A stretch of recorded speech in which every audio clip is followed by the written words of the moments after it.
Bueno, pues buenos días, buenos días.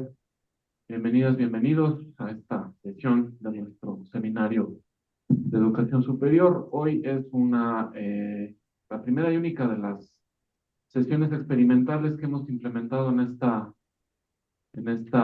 edición, en este semestre, y que tiene que ver con las microcredenciales en educación superior en México. Promesas y retos lo titularon. Pero bueno, es una discusión amplia. Ya nos platicarán Melchor y colegas de qué va esta iniciativa en la que se encuentran colaborando. Lo que les adelanto es que, bueno, bajo la idea de que es un tema amplio y que vamos a requerir más espacio para poder discutir, pues vamos a destinar esta sesión, la sesión del día de hoy, a introducir el tema con nuestros colegas. Y la próxima sesión tendremos la ocasión de tener una parte plenaria, una discusión plenaria en donde además va a haber un par de textos que complementarán la manera de insumo la discusión. Eh, Entendemos que, bueno, tenemos programado la presencia también de Carlos Iván, quien está en la Secretaría de Educación Superior y es uno de los promotores de esta iniciativa. Tengo entendido que él cuenta con una hora, vamos a contar con su presencia en una hora solamente, de la próxima sesión, y la siguiente hora dedicaríamos el tiempo a abrir la plenaria. Entonces, sin más, pues están acá los colegas, el doctor Melchor Sánchez, la doctora Verónica Luna Luz, subdirectora de Innovación Educativa del CEIDE, y Mario Benavides Lara, subdirector de Movilización del Conocimiento Educativo de la CEIDE. Está también con nosotros Pilar Martínez, también de la CEIDE. Bienvenida. Bienvenidos, colegas. Y pues nada, sin más, daría paso a la participación.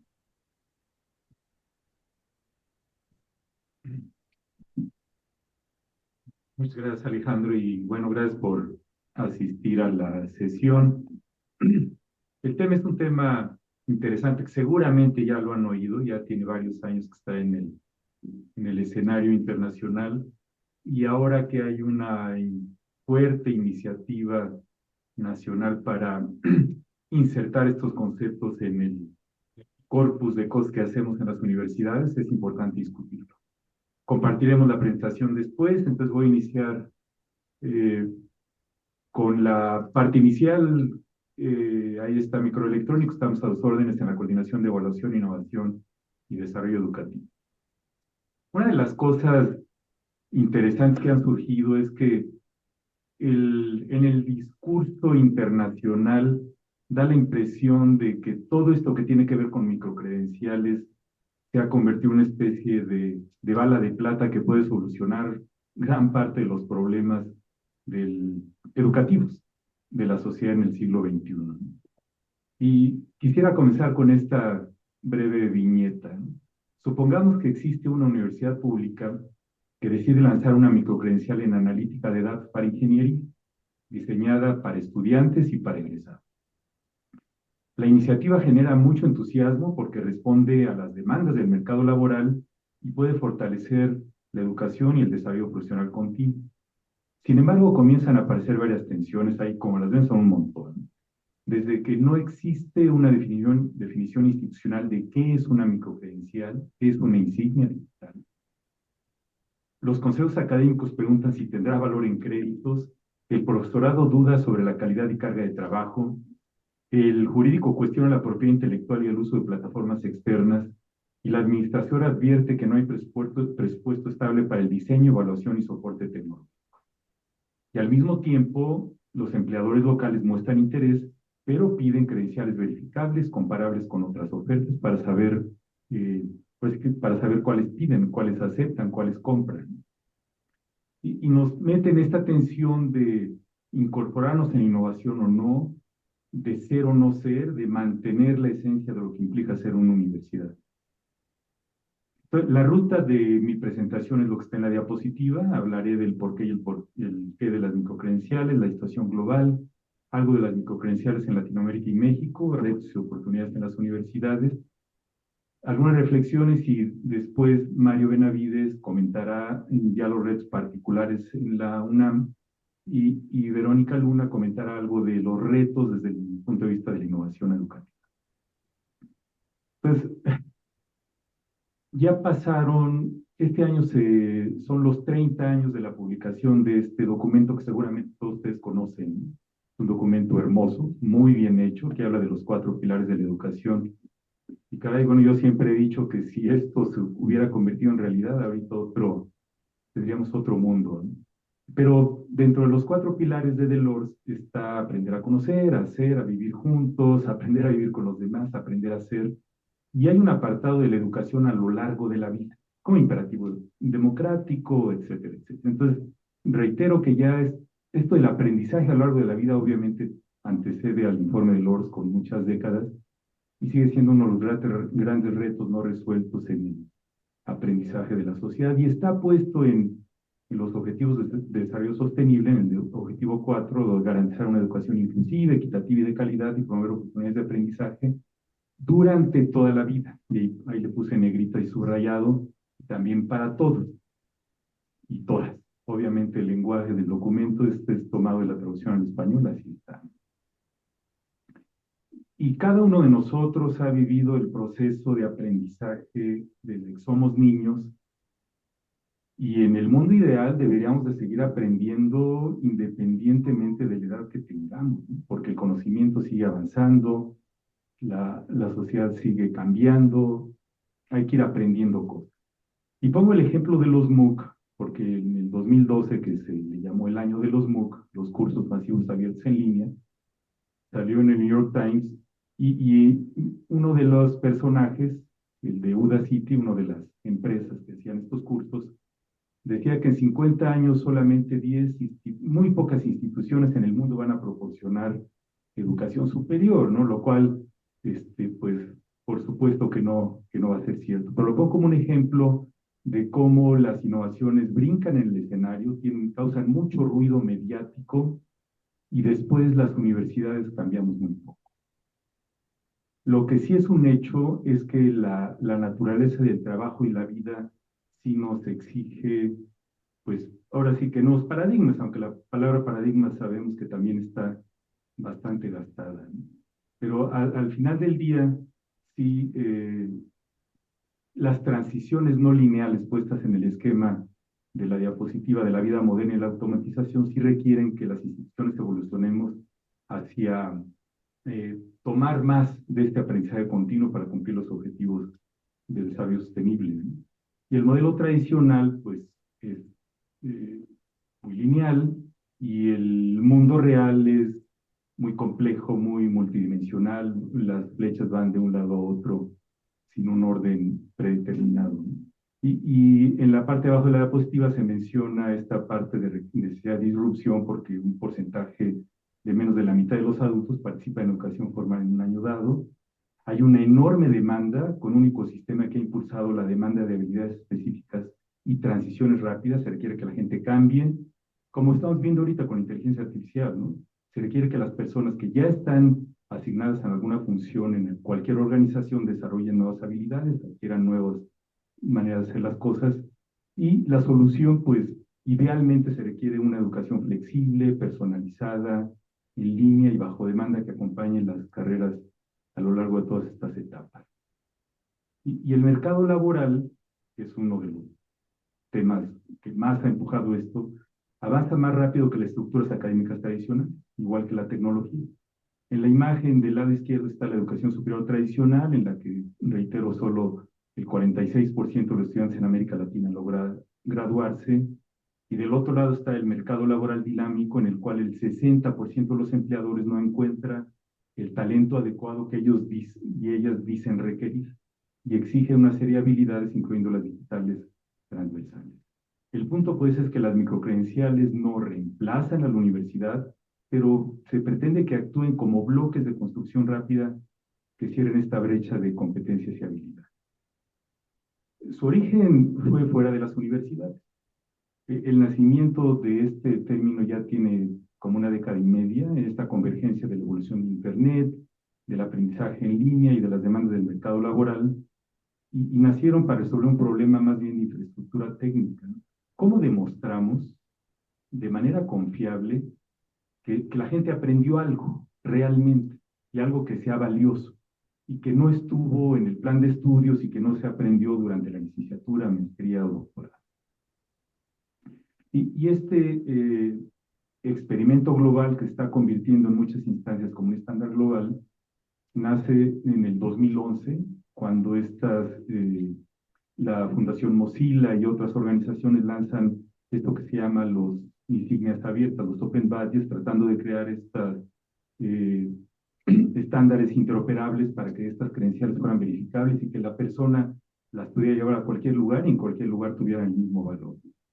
Después el término ya de microcredencial aparece 2013-2014 con varias empresas y los MOOCs que consolidan el término de la microcredencial. Ya en los siguientes años empezaron a surgir una gran cantidad de estudios, validación académica, la primera revisión sistemática se publicó en 2017 sobre el tema, y en los últimos años, 2021-2022, se ha institucionalizado la OCDE, la UNESCO define el concepto, la Unión Europea establece estándares, ¿no? Entonces se ha convertido pues en ya parte del paisaje. Sin embargo, existe esto que muchos autores llaman el Wild West, ¿no? El salvaje oeste del ecosistema de aprendizaje. Podemos mover la línea verde.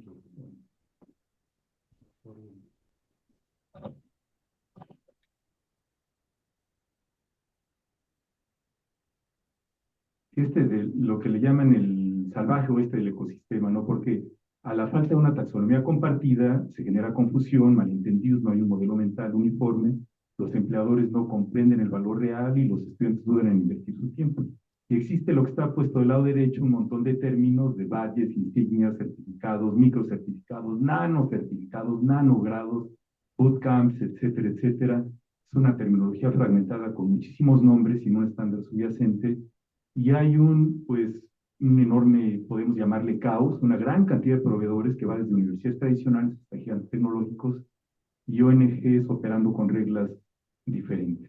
Y un déficit de confianza, porque sin una definición es más difícil validar el peso de las habilidades en el mercado laboral.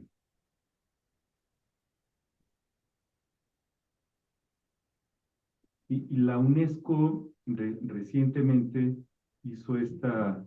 publicó este documento hacia una definición común de las microcredenciales, en donde se juntaron muchas personas para tratar de llegar a un consenso.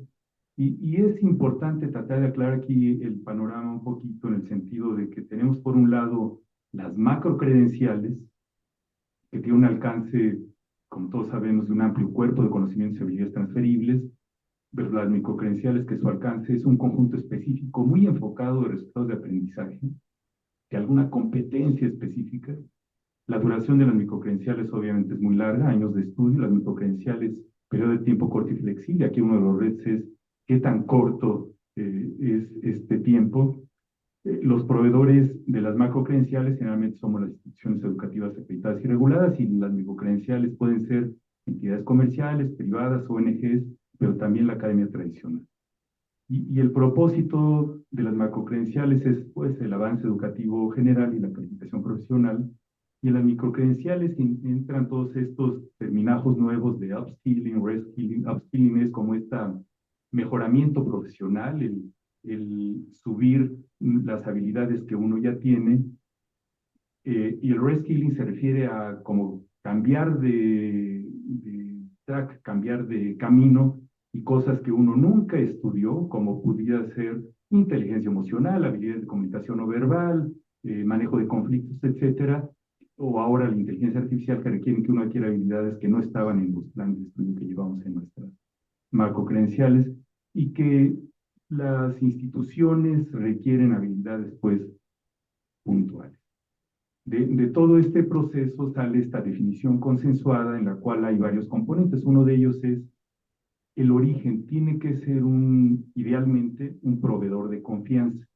Esto incluye una evaluación basada en estándares claramente definidos y que sea otorgada, reitero, por un proveedor de confianza, que realmente se documente que se aprendió lo que se dice que se tenía que aprender. Otra, que tenga aseguramiento de calidad, que cumple con estándares requeridos para el aseguramiento de calidad relevante, que sean apilables. Este concepto también es interesante porque en inglés le llaman stackability, es así como poner piezas de un Lego o piezas de un rompecabezas que tienen valor independiente, pero que pueden contribuir y complementar otras credenciales, como pudieran ser múltiples credenciales, microcredenciales de diferentes aristas de inteligencia artificial, ¿no? O de programación. Y el foco es importante porque deben de tener un logro específico, es un registro de un logro de aprendizaje enfocado, verificando lo que el estudiante sabe, comprende o puede hacer. Y una metáfora para tratar de entenderlos, me gustó mucho, es eh, compararlas con el sistema operativo de una computadora. El sistema operativo de una computadora podría ser el título universitario, que es este sistema operativo base que proporciona la formación base, el marco ético cognitivo fundamental, y las microcredenciales pudieran ser todas estas actualizaciones o parches que son aplicaciones modulares que permiten que el sistema base siga funcionando, adaptándose en un entorno tecnológico de cambio acelerado. Entonces la formación base sigue siendo central y las microcredenciales pueden ir actualizando capacidades. Y en términos de su anatomía funcional, no se trata de que sea un certificado en PDF, que es muy importante. La infraestructura de datos está basada en esto que se llama estándares abiertos, que ya existen a nivel internacional, que el emisor esté validado, la inscripción respalda el conocimiento, que haya un logro de aprendizaje definido, los criterios de evaluación también que estén explícitos, que haya una verificabilidad criptográfica, que sea portable y que se pueda poner en lo que se llama la cartera digital, donde yo pueda llevar las diferentes microcredenciales y moverme con ellas y darles acceso a estas microcredenciales a los potenciales empleadores o organizaciones donde voy a colaborar. Y esto que comentaba del apilamiento es interesante porque no reemplazan los títulos formales, sino que pueden complementarlos. En el número 1, como pueden ver los cuadritos de la izquierda, es una microcredencial, tiene valor independiente, puede ser un bloque que tiene peso por sí misma y que puede tener utilidad en el mercado laboral. El 2, que son estos bloques adquiridos en el trabajo, voluntariado o aprendizaje personal, que también pueden validarse, se van juntando, y tener una convergencia para adquirir múltiples microcredenciales que pueden sumar hasta un crédito avanzado hacia una calificación formal, como están haciendo algunas universidades en diferentes partes del mundo. El gran desafío, o uno de los grandes desafíos de esto, pues es el construir el puente de confianza, ¿no? Porque el valor de la credencial reside en su aseguramiento de la calidad, es decir, que todo realmente funcione como decimos que debe ser. El reto es cómo implementar este control de calidad riguroso en proveedores que operan fuera de la educación formal tradicional. Y ahí en la imagen pueden ver del lado izquierdo en azul esta zona más regulada, las universidades formales, nuestro título de acreditación estricta, y del lado derecho una zona menos regulada de tecnología educativa, las grandes corporaciones, proveedores privados, los bootcamps, etc. Como puente, la UNESCO pretende poner estos marcos de referencia para tener transparencia de estándares, verificabilidad y de conocimiento mutuo. En síntesis, pues, en esta primera parte, poniendo esta analogía del ADN del aprendiz a lo largo de la vida, la definición no trata solo de etiquetar un curso, sino de habilitar esta ruta de aprendizaje continua, verificable, confiable.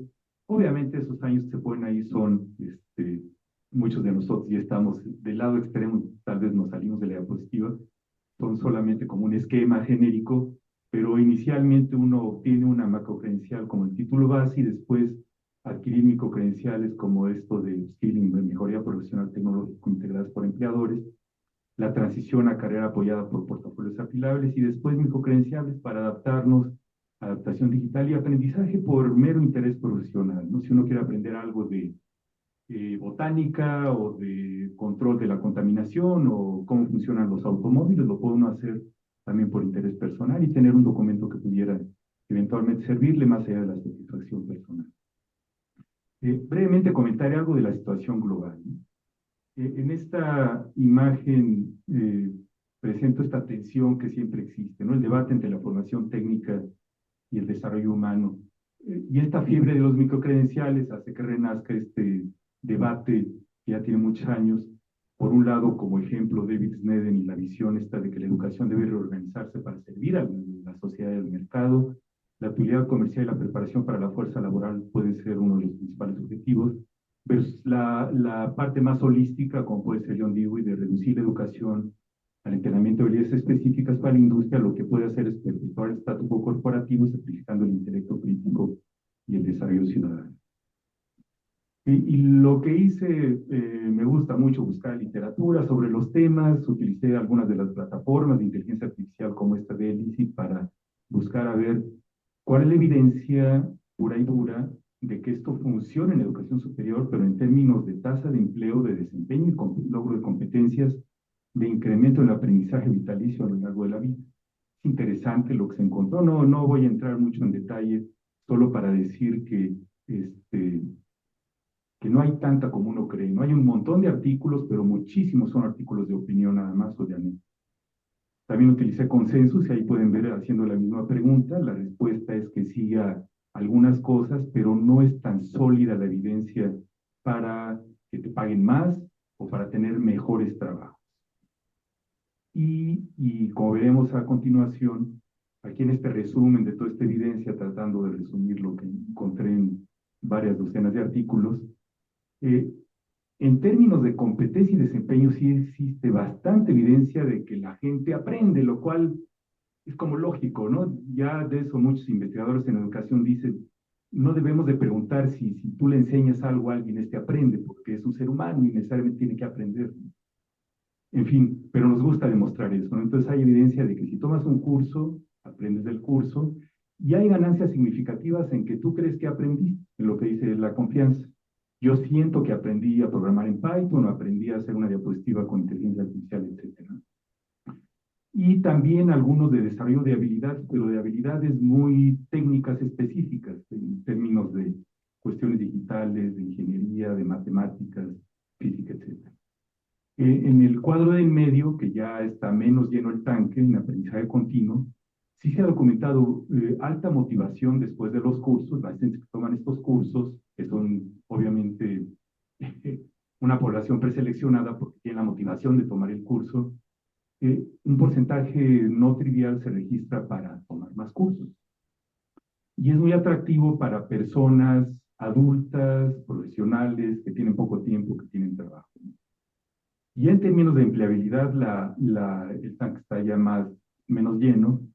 La evidencia estadística es relativamente limitada y se ha documentado que los beneficios salariales se concentran en sectores de alta tecnología y que dependen mucho del reconocimiento directo del empleador, que es un factor muy importante. Y tenemos este embudo, ¿no? La paradoja de la finalización. Las tasas de finalización de estos cursos, por ejemplo, de los MOOCs, no reflejan tanto la eficacia del formato, sino toda la infraestructura de apoyo y los incentivos subyacentes. Del lado izquierdo pueden ver los MOOCs, los cursos masivos abiertos en línea. Pues si hay navegación muy casual, falta de beneficios profesionales directos, barreras de tiempo, valor académico percibido como insuficiente. Recuerdo la primera vez que tomé un MOOC y metí la constancia en mi evaluación institucional, sí se me cuestionó en el consejo técnico que pues eso de estos cursos en línea raros que pues no contaban pues para acabar pronto, ¿no? O no contaban mucho. Y como pueden ver ahí en el embudo con tantas fugas, la tasa de finalización de los MOOC es bastante baja, de menos del 10%. Que los defensores de los MOOC argumentamos que el objetivo de un MOOC no es tener una tasa de eficiencia terminal alta, sino que la gente viva la experiencia y hay otras aristas argumentativas en ese sentido, ¿no? Pero bueno, esa es la cifra pura y dura, ¿no? En cambio, los programas que están más integrados al trabajo, donde hay certificaciones requeridas por la industria, si yo o alguien es dueño de una industria y quiere que todo el personal que trabaja en esa industria aprenda, qué sé yo, a actitudes hacia la violencia de género o a manejar bien el nuevo sistema operativo de la plataforma que se utiliza, pues yo quiero que todos tomen estos cursos y que me documenten que los pasaron. Y eso tiene una alineación directa con procesos de incorporación corporativa, donde hay un apoyo institucional explícito, inclusive con subsidio para esto, no con una finalización que puede llegar al 100%. Al final del día, en este círculo que se pretende que sea virtuoso, el reconocimiento es tal vez lo más importante. Del lado izquierdo está la reputación institucional. Las microcredenciales solo tienen peso si están respaldadas por instituciones rigurosas que ofrezcan estos transcripts o reportes oficiales. Después el empleador lo tiene que reconocer porque los empleadores validan y confían en la señal de competencia, que haya señal en todo ese ruido. utilizándola para decisiones de contratación o de promoción, que ya en el currículo oculto organizacional, de eso hay bastante poca evidencia de eso como ocurre en países como el nuestro en Latinoamérica. Y después está esto del retorno de inversión para el estudiante, es decir, si yo voy a meterle esfuerzo, tiempo, dinero, si quiero ver beneficios reales en el mercado laboral, y si empiezan a ver eso, se inscriben más, aumentan las tasas de finalización y puede el ecosistema convertirse en autofinanciable. Y en este ecosistema cerrado, las credenciales no supervisadas fuera de este ciclo pueden sufrir de abandono masivo y tener un nulo impacto laboral. A nivel internacional, este es un resumen de algunas de las cosas que están ocurriendo en el llamado norte global. En Europa ya establecieron un reconocimiento transfronterizo con una recomendación en 2022 de un consejo de microcredenciales a nivel de toda la Unión Europea para legibilidad y portabilidad regional. Y en países como Nueva Zelanda, Australia, Canadá y Estados Unidos están surgiendo más integraciones. Ahí ven algunos de los datos, ¿no? En Australia ya tiene un marco credencial de microcredenciales nacional desde el 2022. En Canadá algunas provincias lo tienen y ahorita está en proceso en este año una consulta nacional en Canadá para establecer de una manera similar a Europa unas recomendaciones de todo el país. En Estados Unidos hay obviamente una enorme competencia porque es un mercado gigantesco en billones de dólares. Muchas universidades y organizaciones privadas le han entrado a él. Este es lo que les comentaba de las microcredenciales. Ahí se puede checar todo lo que han hecho y tienen este estándar de los créditos, que un crédito estándar es de igual a 25 a 30 horas de trabajo, de estudio y fuera de la presencialidad o en línea sincrónica, y la cuestión de la evaluación. Entonces, este es uno de los cuestiones más intensas que está ocurriendo. Tuvimos recientemente la visita de unos colegas de España, de la Universidad de Alicante, y nos decían que ellos reciben una cantidad de dinero gigantesca de la Unión Europea para subsidiar las microcredenciales para que los profesores puedan tomarlas sin tener que pagar 300 o 500 euros por un curso, ¿no? Entonces, esto es lo que está ocurriendo en Europa. En Canadá, les digo, está ocurriendo, existe este marco nacional de microcredenciales, pero se está construyendo para que sea algo en lo que todo el mundo esté de acuerdo. En Australia esto ya existe desde hace algunos años, también el documento ahí está, lo pueden checar después si les interesa. Y este es un ejemplo de España, el que les comenté de las personas que tuvieron una reunión con nosotros hace unos meses de la Universidad de Alicante. Entonces tienen sus microcredenciales universitarias, tienen todo un plan, pero aquí lo pongo, no sé si lo alcanzan a ver, está chiquita, pero tienen un plan de subsidio.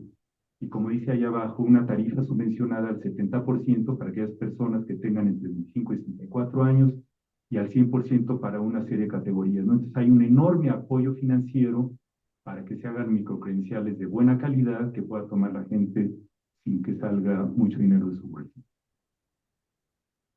Lo que parece ser un hecho, este es un reporte de Coursera, la empresa más grande del mundo de cursos masivos abiertos en línea, de que en un estudio que hicieron el 51% de las instituciones de educación superior de todo el mundo ofrecen microcredenciales.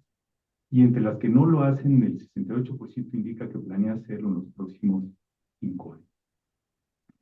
Y en este informe del impacto microcredencial 2025, plantean que 1 de cada 3 estudiantes de la región, me parece que es la región del norte global, ha obtenido una microcredencial y el principal motor es la mejora de sus perspectivas profesionales y de empleo. Al final del día, esto está creciendo pues a nivel global y llegamos a Latinoamérica y México, que como todos sabemos es diferente.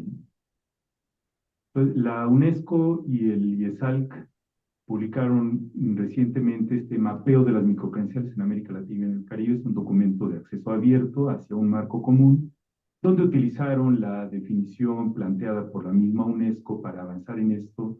Y a los que les interesa el tema, hay una descripción muy extensa de todo lo que se hizo en este estudio, en este video de YouTube, de las personas que trabajaron en ella. Y aquí nada más resumiré 2, 3 cositas de lo que se dice ahí. El hecho, pues, es que hay un empuje fuerte porque las microcredenciales avancen en América Latina. Algunas de las oportunidades ya en el panorama regional pues son las altas tasas de abandono de educación superior en Latinoamérica, las grandes desigualdades, porque también está documentado que estos cursos los toman más, como dice abajo en la diapositiva, personas de mayor edad, mujeres, población rural, trabajadores en el activo, en ingresos medios y bajos. También tenemos una gran brecha digital con acceso a la tecnología diferente, con dispositivos y habilidades digitales también con una brecha fuerte. Y también tenemos desbalances de competencia en el mercado laboral. Eso es un hecho, ahora sí que de todo el mundo, pero particularmente importante en un país como el nuestro, ¿no? Y un porcentaje alto de los empleadores en Latinoamérica dice tener dificultades para encontrar a las personas que requieren para hacer lo que se supone que tienen que hacer en la organización. Y lo que ya comenté, ¿no? De mayor edad, mujeres, población rural, trabajadores en activo, ingresos medios y bajos. Y encontraron en Latinoamérica que la participación de mujeres es superior a la mayoría de las regiones del mundo y que cada vez están optando más por aprender cosas en el área STEM. Y recomiendan, dentro de muchas otras cosas que viene en el documento, pero esta la puse porque es particularmente importante para nosotros, el adoptar definiciones nacionales para desarrollar un estándar común. Esto se plantea como un paso fundamental para integrar las microcredenciales en políticas nacionales de educación superior y en los marcos regulatorios de cualificaciones y de aseguramiento de la calidad. Y servir de base para que tanto proveedores como programas construyan sus propuestas. Entonces, la UNESCO y ESALC propone una definición general que podrá evolucionar a medida que el campo siga cambiando. En esta diagramita comparativo está el global, la fase de adopción, como ya comenté, está establecida en fase de escalamiento institucional en muchos lugares. En México y América Latina es más bien emergente, aunque hay un ritmo de adopción pues, que es más lento por múltiples razones. Y Corea hay múltiples iniciativas tempranas intermitentes como iniciativas en Brasil y en algunos otros países de Sudamérica.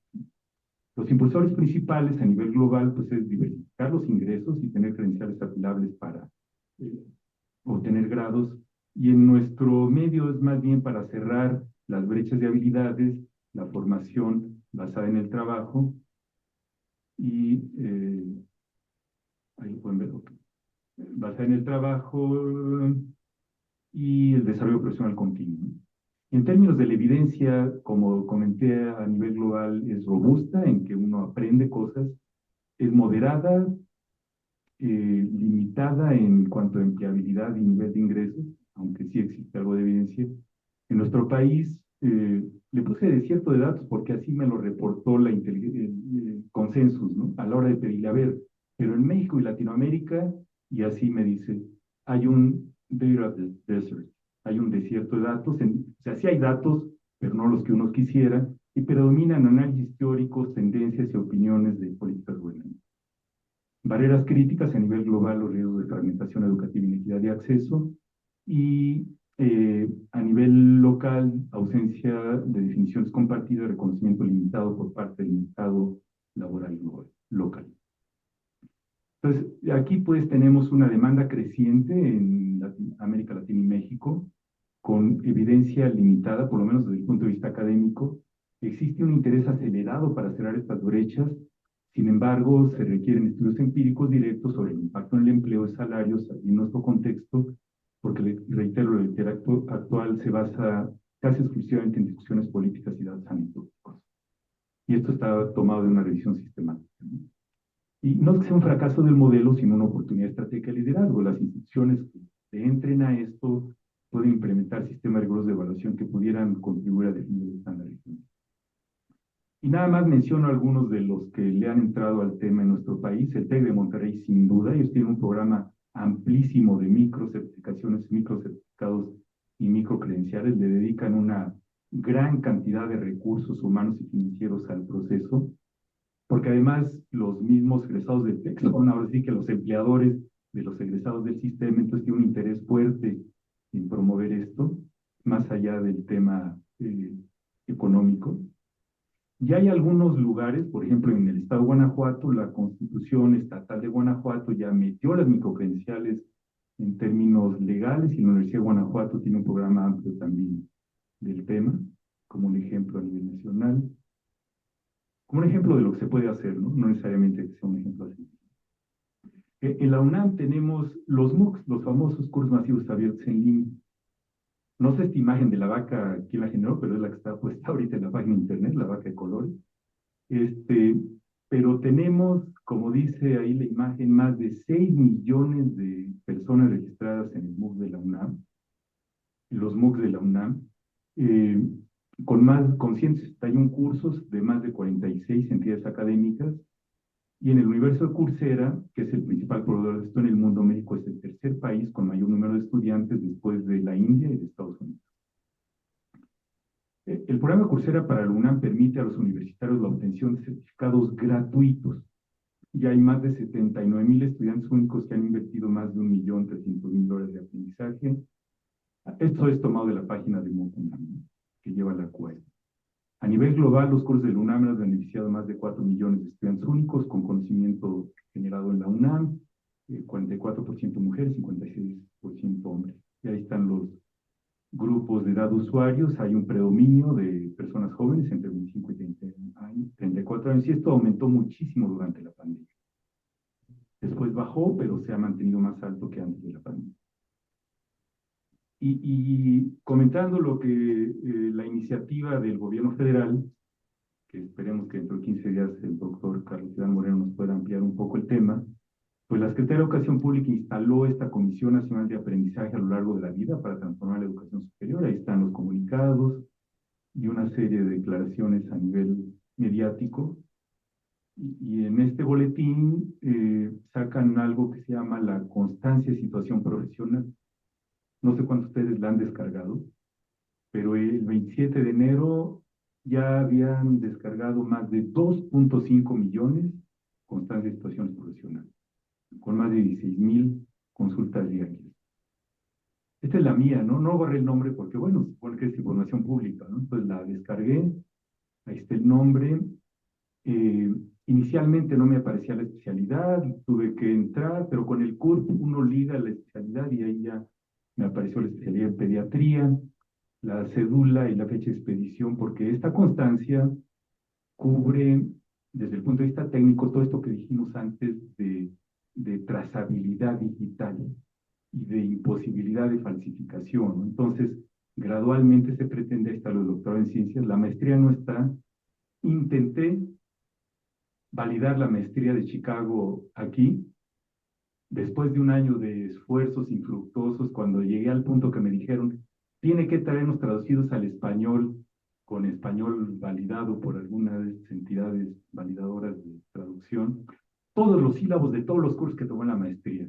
Ahí sí, ¿saben qué? Hasta ahí la dejamos. Por eso no aparece aquí la maestría, pero bueno. Y en la parte de abajo del documento aparece esto, ¿no?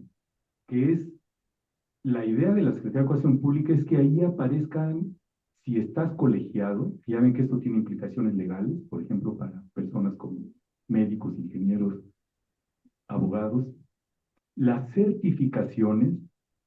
Aquí no aparecen todavía las mías, pero ya hay un convenio de la SEP con ASEM, que es la Comisión Nacional Normativa de Certificación de Especialidades Médicas, para que todos los especialistas médicos certificados en el país, por los consejos respectivos de certificación, aquí aparezcan con la vigencia. Entonces, las profesiones que requieran certificación aquí va a aparecer. Y algo que es muy interesante es que ahí van a aparecer las competencias transversales, ¿no? Entonces, esto, pues habrá mucha discusión epistemológica y de las bases de qué queremos ir con competencias, pero ahí las están poniendo. Y dentro de las insignias digitales que se van a promover, se va a pedir que se incluyan las competencias que documentan estos microcredenciales, ¿no? Y ese último que sí da un poco de miedo, ¿no? Que ahí aparezcan las sanciones. No sé qué tipo de sanciones van a aparecer ahí, pero supongo que si en un juicio pierdo la licencia para ejercer la medicina, pues se supone que ahí la van a poner. Eso, como ven, ahí no tengo ninguna sanción. No se encontró, ¿verdad? Aunque bueno, ya si le buscan fuerte van a encontrar algunas cosas por ahí. El 19 de enero de este año tuvimos una reunión que convocó la Dirección General de Profesiones, en la que se nos presentó una guía interna para insignias abiertas. En esta reunión estuvimos cientos de personas, ¿no? Representando invitaron ahora sí que a todas las instituciones de educación superior, se nos presentó la propuesta, no la puedo compartir porque se nos pidió que no se compartiera, se hicieron comentarios, esto lo analizamos grupalmente acá en la universidad, la Dirección General de Administración Escolar, la Secretaría de Desarrollo Institucional que tiene la Red de Innovación Educativa, perdón, la Red de Educación Continua, la CUAED, la DGTIC, la CEID, en fin, varias instancias, mandamos comentarios y hasta ahorita no ha salido. Pero, pues va a salir en algún momento de este año, espero que no se tarde mucho, porque aquí van a poner las definiciones nacionales y están trabajando también en paralelo en actualizar la cualificación de créditos en México para poder entrarle a esta cuestión de que un crédito valga lo mismo aquí que en otros países, ¿no? Esto es parte del enorme reto normativo que existe. Entonces esto pues es una obra en construcción. Esto es lo que les comentaba. Aquí personal de la Dirección de Profesiones nos presentó a todos los consejos de certificación de especialidades médicas lo que contiene la constancia, nos explicó de qué se trataba, nos invitó a sumarnos al tema y ya se están cruzando las bases de datos de los médicos especialistas que tienen certificación para que aparezca en la constancia de situación profesional, ¿no? Lo cual yo creo que sí es bueno.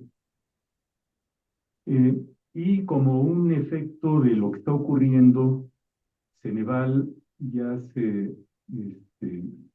creó este programa que se llama Ceneval Certifica. Le están metiendo mucho recurso a desarrollar esto, destacando pues crear microcredenciales. Entonces ahí está, la página es microcredenciales Ceneval EduMX. Es un ejemplo de algunos de los microcredenciales que están dando: comunicación efectiva, pensamiento crítico, etcétera, expresión escrita en español, gestión de la hospitalidad, inglés para negocios, y lo que escuché en una presentación que hizo personal del Ceneval en otro foro, pues muchas empresas están contratando a Ceneval para que les den estas microcredenciales, ¿no? Y reitero, se pide en estas microcredenciales que se expliciten las competencias aquí. Obviamente con un costo que en el caso de una empresa, pues lo paga la empresa, ¿no? Si alguien de ustedes quiere tomar de gestión de la hospitalidad, pues ahí pueden entrar y no sé, no sé cuánto le cueste al usuario que entre a la. Y también está esta situación que seguramente vieron los medios de Saberes MX, esta página donde van a poner una gran cantidad de cursos. Ahí se nos pidió a la universidad que hiciéramos nuestro diagnóstico interno de microcredenciales, lo llenamos, se envió oportunamente y estamos a la espera de saber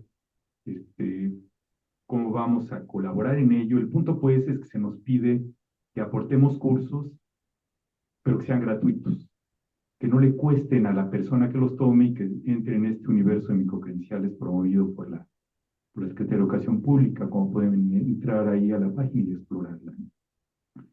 Y bueno, esta nota de la Gaceta UNAM, ahí está la reunión que tuvieron, la primera reunión nacional de universidades e instituciones públicas de educación superior.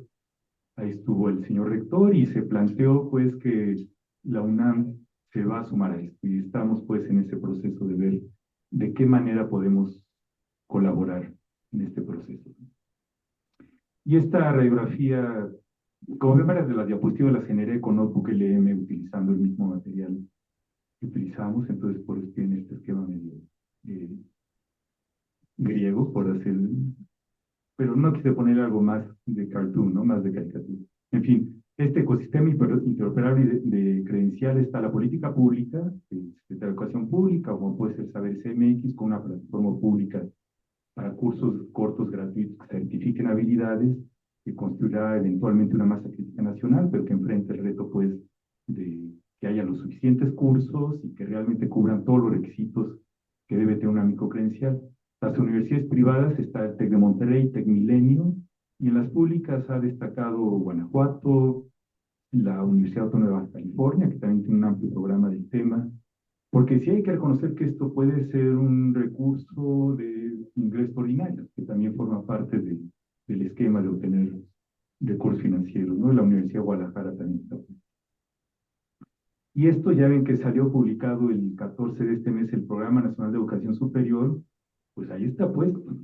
Está en el objetivo 5, impulsar una política nacional de educación superior abierta y para toda la vida que fortalezca las oportunidades de formación continua, etcétera, etcétera. Y la estrategia es, ahí lo puse en negritas, fortalecer la oferta de varias cosas, incluyendo microcredenciales.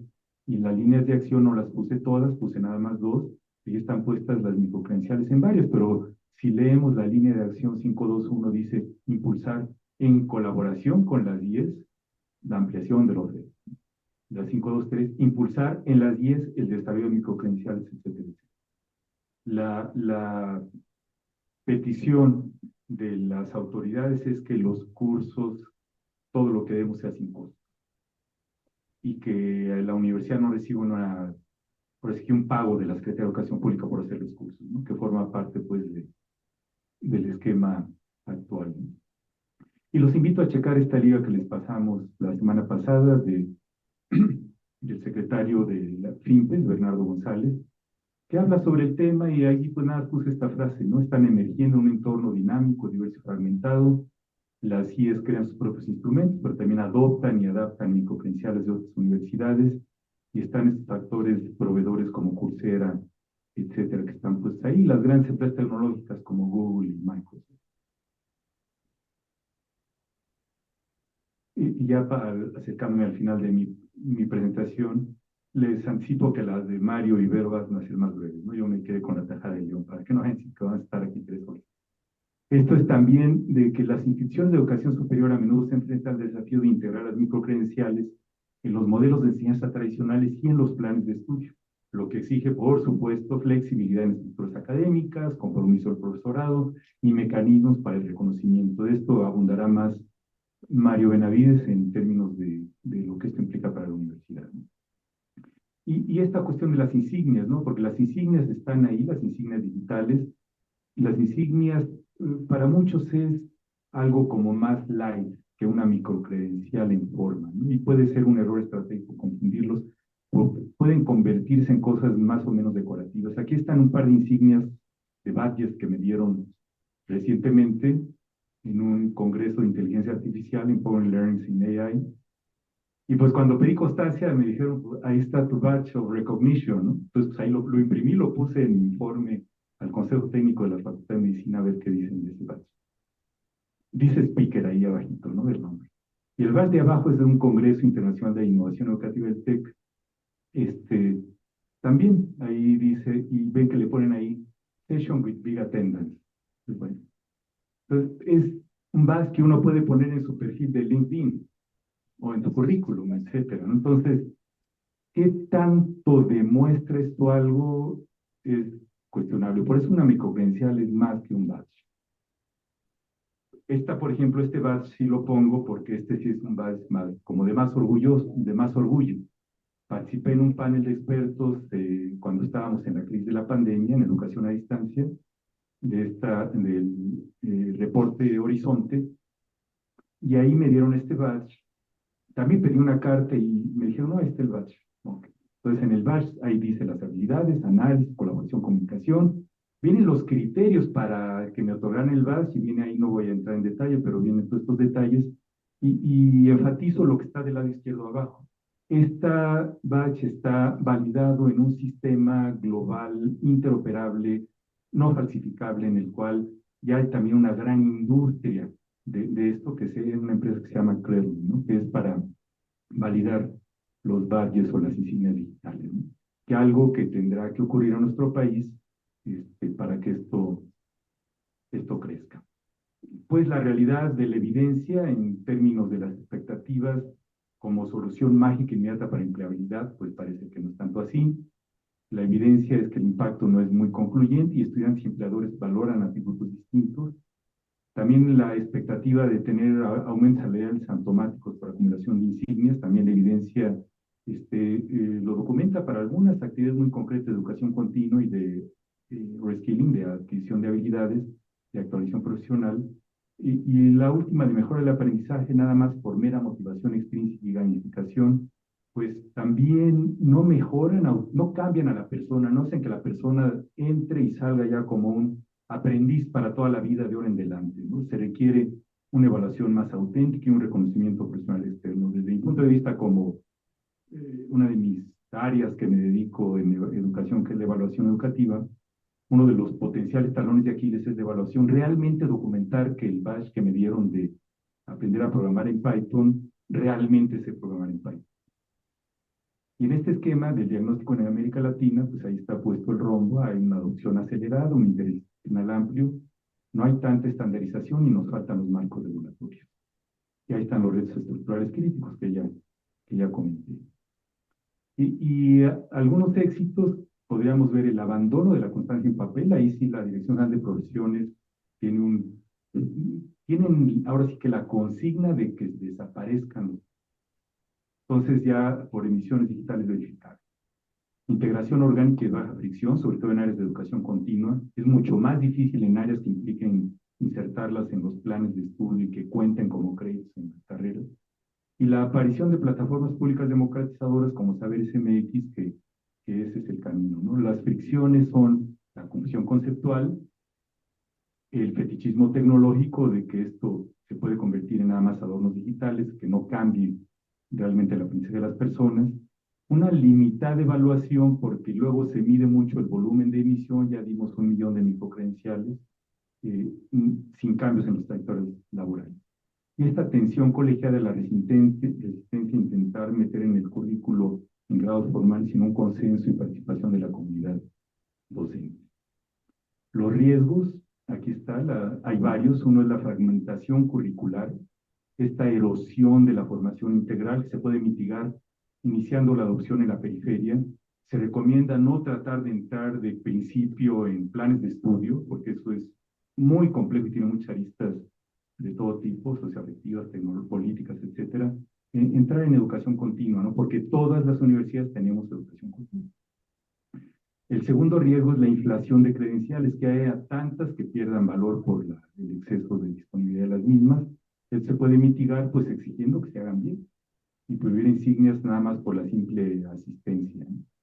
La dependencia tecnológica captura por proveedores privados y las grandes empresas tecnológicas, porque a Google y Microsoft no les cuesta nada regalarles el acceso a 500 o 1000 estudiantes o 100 profesores unos meses para engancharlos y que usen su plataforma el resto de sus vidas, ¿no? Y que después tienes que pagar la suscripción. Entonces, esta dependencia tecnológica es como es caballo de Troya que hay que ser muy prudentes, ¿no? Se puede mitigar adoptando infraestructura basada en estándares abiertos, que es como el sueño de la ciencia abierta y la comunicación abierta, etc. Y la desigualdad de acceso, que el beneficio puede estar también sesgado por nivel educativo. Obviamente, si tienes más tiempo libre y tienes mejores computadoras y tienes más dinero, pues tú puedes explotar más estas cosas, ¿no? La mitigación, pues sería diseñar la gratuidad estratégica y articularla con las públicas. Nada de esto es fácil. Y esta hoja de ruta que podría ser como una guía para entrarle por ahí, el primero es establecer la taxonomía institucional, no voy a entrar en detalle ya por el tiempo. El segundo es iniciar en la periferia, lo que comenté de entrar con pilotos en educación continua, y esto lo estamos explorando con DEGAE, con la CUAED, con DGTIC y con la REDEC de las Secretarías de Desarrollo Institucional. Ajustar la promesa de valor para separar la promesa pedagógica de la laboral. Construir un marco de aseguramiento, porque esto requiere pues que esto vaya anclado con estas cuestiones tecnológicas que están puestas en la 5 de Open Badges, ¿no? Porque hay empresas que te venden esta interoperabilidad, entonces eso va a implicar otra vez pagarle a una empresa que no sabemos cuántos años va a subsistir y que te pueden subir el precio en dólares cada año, en fin, todas estas cosas que forman parte de comprar en la cuestión tecnológica, ¿no? Y lo de los datos personales, que también no es trivial, ¿no? Y el sexto, diseñar pilotos que sean evaluables para cambiar la métrica de éxito en lugar de medir volumen de emisión, medir reconocimiento externo, reutilización y hacer las investigaciones locales para documentar cuantitativa y cualitativamente, que esto es importante. Esta frase la generé yo con inteligencia artificial, ahora sí que una microcredencial universitaria mal diseñada puede ser, ahí le puso esto, ¿no? Puede ser más dañina que la ausencia de microcredencial. Entonces tenemos que construir arquitectura, tenemos que usar estas cuestiones no como mera decoración digital, y proteger el valor académico. Y esta la puse, me gusta mucho porque pues, al final del día dice, yo certifico que lo que yo envié es mi trabajo original, como cada vez que mandamos algo, ya ven que no es tan sencillo ahorita evaluar los productos de los estudiantes o de nosotros mismos con el apoyo de la inteligencia artificial. Y en ese sentido estamos en el mejor y en el peor de los temas como dijo. Entonces es esta parte de, ay, no me gusta, no me convence, ay, qué feliz estamos con esto, ¿verdad? Yo creo que la verdad deberá estar en algún punto intermedio. Muy bien, y aquí le paro a esta presentación y vamos a pasar a la segunda.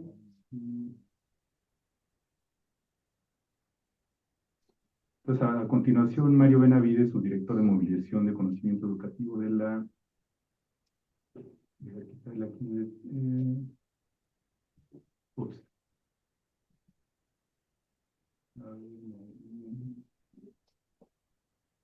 Estamos con el reto de que salga en Zoom, que lo vean en Zoom. Pues, ¿cuál tengo que elegir? La duplicar presentación.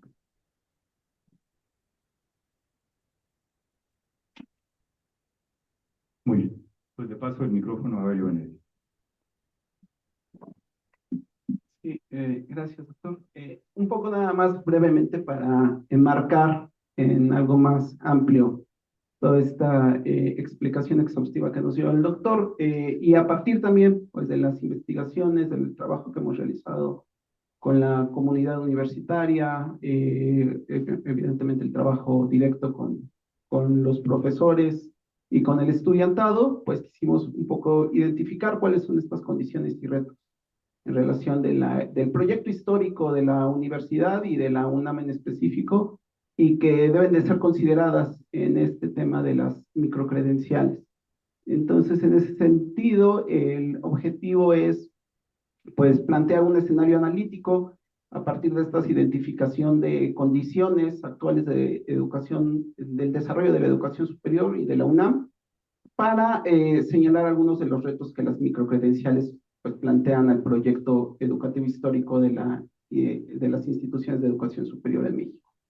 Ahí, bueno, vemos que hay una reconfiguración de las prácticas educativas y que están relacionadas directamente con el tema de las microcredenciales o con la tendencia de las microcredenciales y que pueden estar enmarcadas en estos tres conjuntos de condiciones, que son las pedagógicas formativas, las curriculares evaluativas y las normativas tecnológicas. En relación a las pedagógicas formativas, bueno, pues vemos que sobre todo a partir de la pandemia y posterior a la pandemia, pues hay una transformación del perfil del estudiantado en este incremento de lo que le llaman las personas con trayectorias complejas no tradicionales, ¿no? Que rompe con la idea del estudiante estándar en cierto rango de edad, que no estudia, ¿no? O que no trabaja, sí, a veces tampoco estudia, pero frente a un perfil distinto, ¿no? También vemos estas nuevas formas de consumo en el estudiantado, el consumo de contenidos educativos, de entretenimiento, caracterizados pues por la digitalidad, la microdosificación, este consumo de formatos cortos, pero también hemos visto que hay una mayor preocupación por aspectos socioemocionales, ¿no? Que están ahí jugando en los procesos educativos. También, bueno, estos cambios en las expectativas del estudiantado en relación con la educación superior a partir de la pandemia, donde vemos que hay una mayor integración de lo tecnológico, estas resistencias que había previo a la pandemia de estudiar en línea, pues vemos que se modificaron de una forma importante, donde hay entonces actualmente pues una creciente predilección de las modalidades en línea o mixtas. También por este cambio en el perfil del estudiantado, donde muchas de ellas pues trabajan, o lo que hemos visto ahora en relación a todos los problemas del transporte público, ¿no?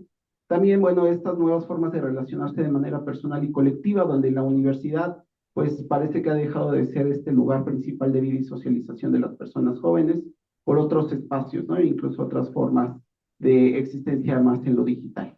Al respecto, bueno, algunos datos que podemos ahí rescatar, tiene que ver, por ejemplo, con el incremento de la modalidad SWOT, donde entre el año 2000 y el 2025, pues ha incrementado en 4 veces su tamaño original, ¿no? Actualmente, pues la matrícula de SWOT representa casi el 20% de la matrícula dentro de la UNAM. De igual manera, bueno, en uno de los estudios que hicimos posterior a la pandemia, vemos ahí que el estudiantado, sobre todo el de licenciatura sobre el de bachillerato, son porcentajes. 20% prefiere continuar o prefería continuar estudiando a distancia y el 24% consideraba la presencialidad, pero con posibilidades de estudio a distancia, es decir, en una modalidad mixta. Y bueno, solamente el 9%, igual una modalidad mixta, pero con más tiempo de trabajo en línea. La siguiente. En cuanto a las condiciones curriculares evaluativas, bueno, vemos que hay un cambio o una necesidad de cambio de los modelos educativos derivada de este fenómeno de sobredeterminación en los procesos de cambio curricular, es decir, que dentro de los procesos de diseño intervienen múltiples instancias, múltiples actores, ¿no? Con estas velocidades de cambio que a veces son demasiado lentas, pero a la vez, bueno, hay una mayor presión por transitar hacia modelos mixtos, más flexibles. Hay una, obviamente, tensión entre la generación de la oferta de planes de estudio y otros factores como es la demanda y la empleabilidad. Seguramente todos vimos esta noticia de que varias carreras de la UNAM pues no tienen una demanda suficiente y corren el riesgo de cerrarse. Pero, bueno, y también hay que considerar el papel reconfigurador de la inteligencia artificial, que nos ha tomado pues, a todos por sorpresa, y, bueno, las demandas y expectativas sobre el rol de la universidad, donde, bueno, vemos que hay dificultades, ya lo decía el doctor, para cubrir ciertos puestos debido a la escasez de perfiles o personas con las competencias técnicas que el sector productivo está requiriendo. También vemos a la vez que hay este desempleo de egresados universitarios y, bueno, la tensión con el proyecto histórico de la universidad como un espacio más amplio de formación humanista, crítica y con todas las características que siempre ha tenido. También vemos, ya el doctor fue muy específico en eso, la irrupción de nuevos agentes con capacidad de certificar y evaluar aprendizajes, donde, bueno, esta irrupción de agentes corporativos, que algunos son con mayor peso en el mercado de títulos y certificaciones, ¿no? Ahí tenemos Google, Cisco, todos estos grandes conglomerados tecnosociales, orientados pues más a la obtención de empleo. Y bueno, a propósito de eso, sobre la situación de los planes de estudio, bueno, actualmente en licenciatura se ofrecen 134 licenciaturas. El total de planes de estudio, considerando licenciatura, especialización, maestría y doctorado, es de 624 planes de estudio, de los cuales en licenciatura, 249, 199 son presenciales, 29 abiertos, 21 a distancias y 0 mixtos. En el caso de especialización, vemos que son 258, de los cuales son 3 a distancia, 0 mixtos. Maestría y doctorados ofrecen 117, 76 son de maestría, 2 a distancia, 0 mixtos, 41 doctorado, 2 a distancia, 0 mixtos. Ahora, en cuanto a planes de estudio de licenciatura que están desde un enfoque de competencias, recordemos que una de las características de las microcredenciales es poder identificar las competencias que están desarrollando el estudiantado, pues vemos que de estos 134 planes, solamente 4 están pensados desde una perspectiva de competencias, que es el plan de estudios de medicina CU, de odontología, de enfermería y más recientemente de derecho. En cuanto al proceso de presentación de instancias de aprobación de planes y programas de estudio, ahí no me voy a detener, pero podemos ver, ¿no? Todas las instancias que dentro de la universidad intervienen para una creación, una modificación, un ajuste dentro del plan de estudios, que son desde los comités académicos de las entidades y programas proponentes, las distintas instancias, dependencias universitarias, los consejos académicos de área y, bueno, y hasta la conclusión del consejo universitario y nuevamente regresa a otras dependencias como de GAPA, Dirección General de Profesiones, de GAI, etc. Finalmente, en cuanto a condiciones normativas tecnológicas, pues vemos, ¿no?, que hay una tendencia en el incremento o en la digitalización de los trámites, donde hay una importancia creciente de la identidad digital que pues está asociada al ejercicio de derechos. También hay requerimientos de infraestructura tecnológica, hardware, software, conectividad, que pues debe de ser asumidas por las instituciones y siempre también pues por las personas usuarias, ¿no? Para solo tener crédito en el celular o tener un contrato de internet para hacer el trámite. Vemos, bueno, el aparato burocrático, donde hay muchas o múltiples instancias de las que dependen los diferentes trámites para la generación de títulos, certificados, constancias, muchos de ellos que se siguen haciendo de manera presencial, con tiempos distintos, en distintas plataformas, con distintos procesos burocráticos, administrativos. Y bueno, también tenemos este tema de la vigencia de la normatividad, pues frente a las tendencias emergentes, ya veíamos, de certificación y validación de conocimientos y habilidades. Por ejemplo, y ahí podemos identificar esta lentitud para cambiar normativas, los distintos sistemas de emisión de certificados que no son convergentes, obviamente la inexistencia de infraestructura tecnológica, ya decía el doctor, la dependencia tecnológica asociada a esta insuficiencia, y los costos de emisión de certificados y credenciales, que ahí pues plantea el reto de quién los asume, la institución, el usuario, ¿no? Y que no están resueltos. Ahí vemos, ¿no?, a propósito de ello, ya les había presentado el doctor la constancia de situación profesional, pero la definición tal cual que da la SEP dice que la nueva constancia de situación profesional pretende integrar las distintas titulaciones, constancias, certificaciones, micro y credenciales y trayectorias formativas con un sistema tecnológico y normativo que reúna toda esta información, ¿no? Es como nuestro, hay una nota, es como nuestro currículum vitae digital. Pero, por ejemplo, en el caso de la UNAM, la siguiente, vemos en este mapeo de todos los actores e instancias que participan en la emisión de títulos, constancias y certificados en la UNAM. Desde las entidades con los distintos consejos y comités técnicos, los docentes, obviamente, ¿no?, cuando formamos parte de un jurado dentro de un examen o como responsable académico de un diplomado, en la red de educación continua, que por ejemplo ahí en la red de educación continua, según datos que acaban de publicar, participan 145 instancias, tanto entidades internas como externas, públicas y privadas, asociadas con la UNAM, donde se desarrollaron 9,115 actividades de educación continua. No todas, evidentemente, pues tales tienen todas una constancia, pero que todo eso se vea reflejado en la constancia de situación profesional de la persona, pues hay todo un tema de retos de infraestructura tecnológica, convergencia, normativas, etcétera, ¿no? Y bueno, también ahí están todas las instancias y entidades dentro de la UNAM, entre la CUAED, la Dirección General de Administración Escolar, de GETIC, de GAPA, la CEIDE misma, la de GOA, y cada una pues a veces tiene un sistema distinto, ¿no? Desde el ICIAI, CIGECO, el que maneja de GAPA Compás, lo que tenemos el CEPOP, y bueno, además está ahí CEP con la Dirección General de Profesiones.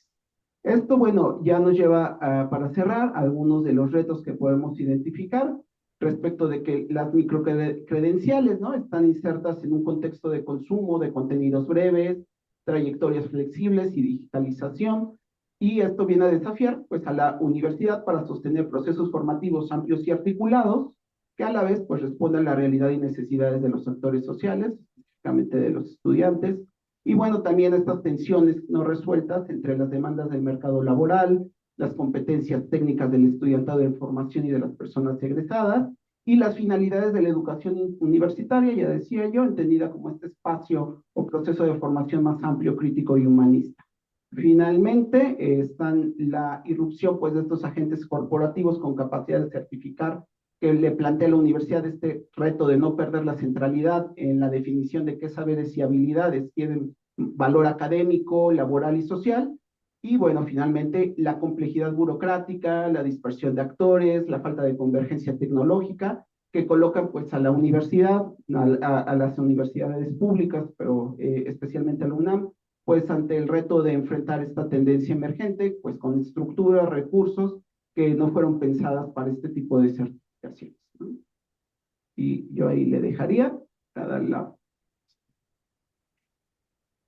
Muy bien, y en torno a cómo implementarlo desde la perspectiva de la innovación, vamos a encontrar diferentes teorías o diferentes perspectivas que nos pueden ayudar pues a entender que las microcredenciales van a ser este proceso que va a transitar como todas o muchas tendencias lo han hecho de esa manera. De esta forma vemos un gráfico que propone Rogers ya hace bastante tiempo, que es muy vigente, dado que él plantea cómo surge una innovación por un grupo de personas, una minoría, y paulatinamente va a tener a los primeros seguidores. Estos primeros seguidores van a encontrar ventajas o beneficios en un contexto determinado, quienes van a documentar o van a dar a conocer esos beneficios y a su vez van a ser quienes lleguen a la mayoría temprana. Esto va a ocurrir y ha ocurrido, por supuesto, con diferentes tendencias en todos los tipos, en todos los momentos en educación, ¿no? Hablemos de metodologías, modelos. En este caso estamos hablando de un artefacto microcredenciales que circunscribe o subyace a un modelo, una perspectiva, una metodología o un enfoque educativo como tal, como es el de competencias. Va a transitar de cierta manera, de esta forma, lo que nos invita a nosotros a posicionarnos en dónde estamos, y con esto también vamos a ir viendo otras perspectivas como esta que plantea Woods ya también hace bastante tiempo, pero que nos está invitando a mirar cómo una innovación o una tendencia se mueve de diferente manera también en torno a las actitudes que presentemos.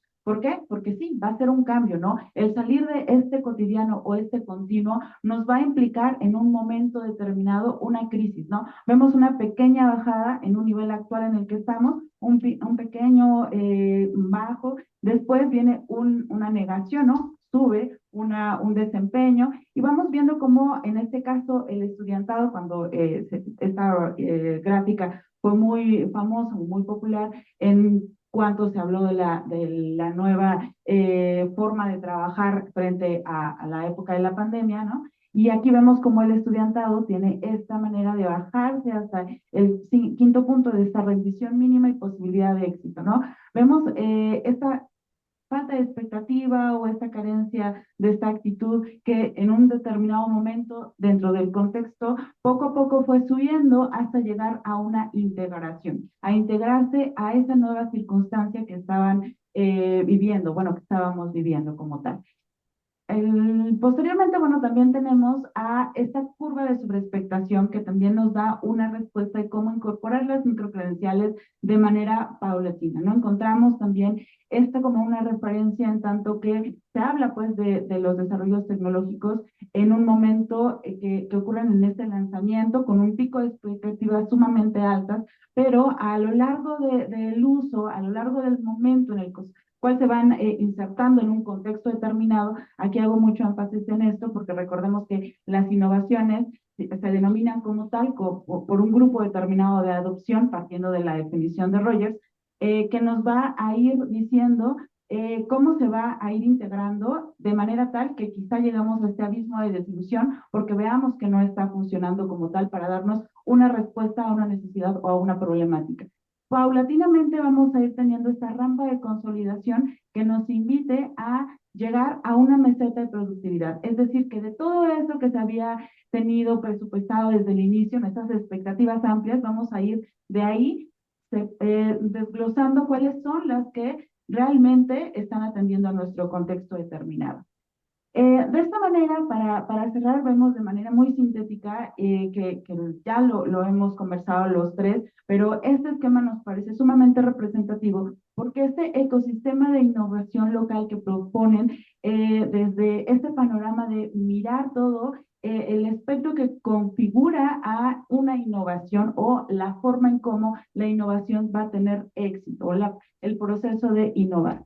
Se constituye de una manera o se define de la siguiente manera: una comunidad de actores interconectados. A lo largo de la conversación se ha estado señalando diferentes actores que han o que tienen que ver o que tendrán que ver en alguna cuestión de las microcredenciales, ¿no? Entonces aquí están los actores, basados en un lugar específico, ¿no? Se habló de panoramas globales, de panoramas entornos latinoamericanos, mexicanos, y paulatinamente nos fuimos al entorno universitario. ¿Quiénes interactúan? ¿Cómo interactúan? cómo vemos hacia el afuera y cómo nos ven hacia el interior. Y también de apoyar estos procesos de innovación. Cada proceso, cada innovación va a tener un camino muy particular, porque no es lo mismo que llegue de forma externa a que se suscite en el interior de una institución. La infraestructura con la que se cuenta, el entorno propicio que les permite desarrollarlo, ¿no? Ahorita lo vamos a ver en el gráfico, y a difundir las mejores maneras de hacer las cosas. Es decir, todo lo que va a configurar a este ecosistema de innovación local que va a estar dentro de un entorno habilitador o este contexto, veámoslo aquí como muy resaltado de fondo, esta cultura institucional que por supuesto nos caracteriza como tal, la regulación legal que tenemos, los sistemas de difusión que están presentes y también, miremos la parte verde, por favor, los recursos. ¿Cuáles son estos recursos? El ambiente contextual, por supuesto, cuáles son los recursos con los que contamos, el capital social, el capital humano, la infraestructura en términos de edificios tecnológicos, sociales también, los recursos financieros, cómo se va a detonar desde esta área, pero también notemos que el centro, y aquí para esta autora es muy importante, esto central, que es el propósito. ¿Cuál es el propósito de la innovación, de esta tendencia? ¿Hacia dónde queremos llegar? Que va a ser, como lo ven aquí, la brújula que va a dirigir todo este ecosistema y que va a enlazar lo que es el reconocimiento, las alianzas, el proceso mismo de innovar, como les comentaba, los promotores, de dónde surgen los fondos, el compartir conocimiento, es decir, las redes que se van a crear, la formación en esta nueva producto o proceso, el reunir y facilitar, y todo lo que está entre uno y otro, ¿no? Las redes de colaboración, instancias financiadoras, la investigación educativa, etcétera. Entonces, bueno, este es como un mapa de ruta que nos permite insertar diferentes tendencias y en este caso nos lleva a la mesa a pensar sobre las microcredenciales. Regreso el micrófono. Gracias. Gracias, bueno, híjole, pero no estaba viendo el tiempo, nos pasamos, pero principalmente yo fui el principal responsable de pasarnos de tiempo. Nada más quisiera, antes de abrirlo a preguntas y comentarios, sí manifestar explícitamente esto de que no tenemos ningún conflicto de interés. La CEIDE y en lo personal, Melchor, no estamos ni a favor ni en contra de las microcredenciales. A lo que estamos a favor es de la buena educación y que el aprendizaje a lo largo de la vida se convierta en una realidad y que las personas aprendamos bien y que todos desarrollemos esta costumbre de seguir aprendiendo permanentemente, ¿no? Y como vieron, la dependencia, originalmente la CODEI, después COAYED, ahora CEIDE, desde hace 8 años hemos estado metidos en el tema al formar parte de la red de innovación educativa RIE 360, donde interactuamos con más de una docena de universidades públicas y privadas del país, y el tema se ha tocado varias veces. Y recuerdo hace 8 años que nos dijeron, y la UNAM, APAC, no decían así, ¿no? Pero, ¿y qué va a pasar acá? Pues, ahora que ya se viene llamemos de tsunami normativo, creemos que sí es importante discutirlo. Ya nada más quiero cerrar comentando el último esquema que pasó Vero. Es un modelo fascinante de Jan Elizabeth Hofecker de MIT, de ecosistemas de innovación que creemos que engloba todos los elementos necesarios para transitar por. En fin, hay muchísimo que discutir y pues estamos abiertos a preguntas, comentarios, críticas constructivas. Bueno, pues muchas gracias, Melchor, colegas. Pues nada, pues muchas gracias, cerramos la sesión. Gracias, Judith, Erlinda, Jorge, y pues nos vemos la próxima. Gracias, Melchor y colaboradores. Gracias. Muchas gracias, bye.